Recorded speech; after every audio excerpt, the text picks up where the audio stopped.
Let's talk tight ends for week 15 of the NFL season. We've got rankings. I heard the feedback. People do like tight end rankings. The viewership is down, but if you're watching this video, you probably have some of these guys like Dalton Kincaid, Isaiah Likely. Let's pull up the list and let's go through them. We won't really spend any time on these top three. I have them ranked Kittle, Bowers, McBride, and that is really just because Trey McBride is playing the Houston Texans, who are fantastic on defense. He's still a top option. If you have him, you're using him. I don't know that anyone is picking between Kittle and McBride. I would pick Kittle this week. Then we get into Jake Ferguson, a guy who slots in at 4. Do I think Jake Ferguson is going to finish at 4 on the week for tight ends? Not necessarily. This is really just a confidence level in what I expect to get from these guys. So when I talk about Jake Ferguson, I often compare him with someone like Hunter Henry, who I'll have down at 14, a player that will have good weeks. He's playing the Bills, who are tough on fantasy tight ends. It's still this Hunter Henry as the example, as the comparison for Jake Ferguson is kind of matchup independent. It's really Jake Ferguson is just more likely to get more targets than these guys in any given week. It doesn't always break that way. That's kind of the nature of tight ends. You're really just hoping for a touchdown with a lot of these guys. But if I have Jake Ferguson, I'm starting him over Theo Johnson, Isaiah Likely, Dalton Schultz basically every week, because in general, that is the correct answer. And that is what ends up happening. It just doesn't happen every week. I've got Tyler Warren at 5.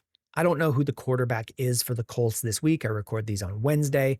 Whoever it is, my thought process for how this will go is Seattle allows a lot of points to fantasy tight ends. They allow the 4th most points. And maybe some of that is they've played the Cardinals, who have Trey McBride.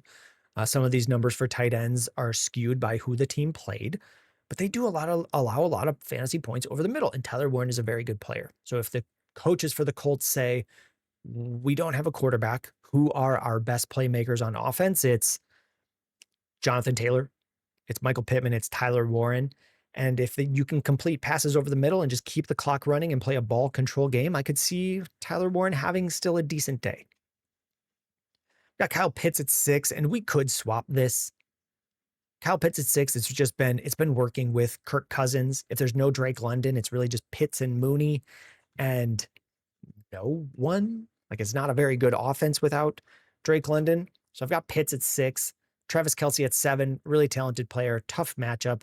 He had a really bad game on Sunday, or the team had a bad day on Sunday against the Texans. I'm looking for a bit of a bounce back. I've got him at 7. Brenton Strange, Harold Fannin would be 8 and 9 for me.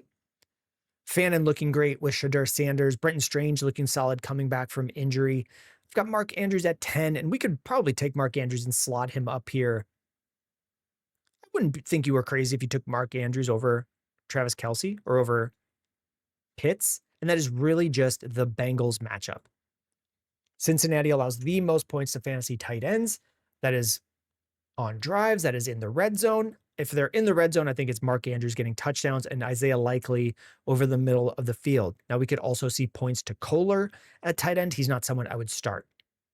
Dalton Kincaid just had a pretty decent game against the Bengals, but so did Dawson Knox. The Bengals allowed 2 great performances to tight ends, which is why I do trust Andrews and Likely some this week. I mean, I've got Likely at 12, and Andrews, I mean, we could probably would put him kind of back and forth in this range. Which is it? If push came to shove, I would take Kelce ahead. But if you wanted Mark Andrews ahead of these guys, I think that would be fine. Harold Fannin, we're just looking for more receptions. And Mark Andrews, I'm banking on a touchdown. Dalton Kincaid, not a terrific matchup against the Patriots. Not one that I'm really, it's kind of just a middle of the road. Forget what the matchup is. And I just like Dalton Kincaid if he's healthy at tight end 11. I don't know his full health coming back from injury. Dawson Knox was getting a lot of work this last week. If Dalton Kincaid is fully healthy, I would expect him to be the lead pass catching tight end for the Bills. They just don't have a lot of great pass catchers in general. The Bills, it's Shakir. Is Shakir better than Kincaid as a pass catcher, as an offensive option? I'm not sure. Then we start to get into guys like Theo Johnson, Hunter Henry, Dalton Schultz, Colston Loveland in the end zone, Evan Ingram in a really tough matchup. Dallas Goedert, I would rank this way. Like, he'll have good games, but a lot of this offense is A.J. Brown is solid, and then it flips between Devonta Smith and Dallas Goedert. Dallas Goedert had a good game this past week. It could easily just flip right back uh, to Devonta Smith, especially against the Raiders, who have not allowed very many fantasy points to tight ends. So I could see them just going, well, we'll throw it to the outside to our wide receivers, and Dallas Goedert will play, but not as a main option. Evan Ingram, I'm really ranked low just because of the Packers matchup. And then TJ Hawkinson is someone that I could see moving up. It wouldn't surprise me if he got in the end zone. The Vikings won their game 31-0 against the Commies this past week. It was 3 touchdowns to tight ends. Like maybe they're trying out new things with JJ McCarthy and getting him in a rhythm. I'm hoping that as a team, they get back to Justin Jefferson for getting in a rhythm.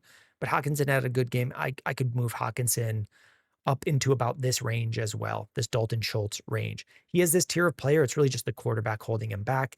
We saw a better game on Sunday from JJ McCarthy. I just want to see another one before I fully trust it, having him in kind of this range. Colby Parkinson is a good desperation option. Mike Gesicki has looked good if in stretches of games where T. Higgins hasn't played, but he's really just desperation. Cade Otton is as well at this point. The Falcons not allowing a lot of points to fantasy tight ends. Baker Mayfield a little bit banged up. I would be looking elsewhere than Cade Otton. Darren Waller, he's been back from injury for about 2 weeks. Well, not about 2 weeks. He's played 2 weeks and played roughly 30% of the snaps in the first week and 40 something in the second week since returning from injury.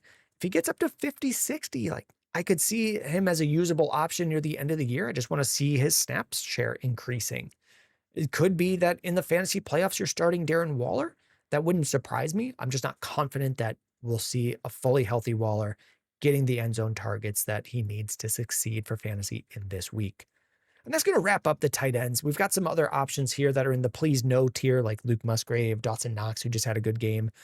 These are all guys that I don't have ranked very highly. I mean, maybe David Njoku could get up around Rondé Gadsden, who I'm not really starting until I see Justin Herbert fully healthy.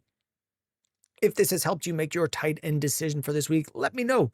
This video would be on the chopping block, but if you guys let me know that you are using it to make your tight end decisions, we can keep making them. There's just not that many people who watch them because half the people have guys that you set and forget.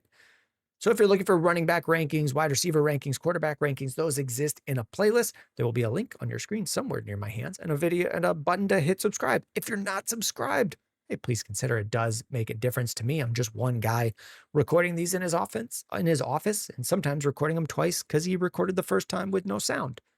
All right, thank you very much. We will see you in the next one.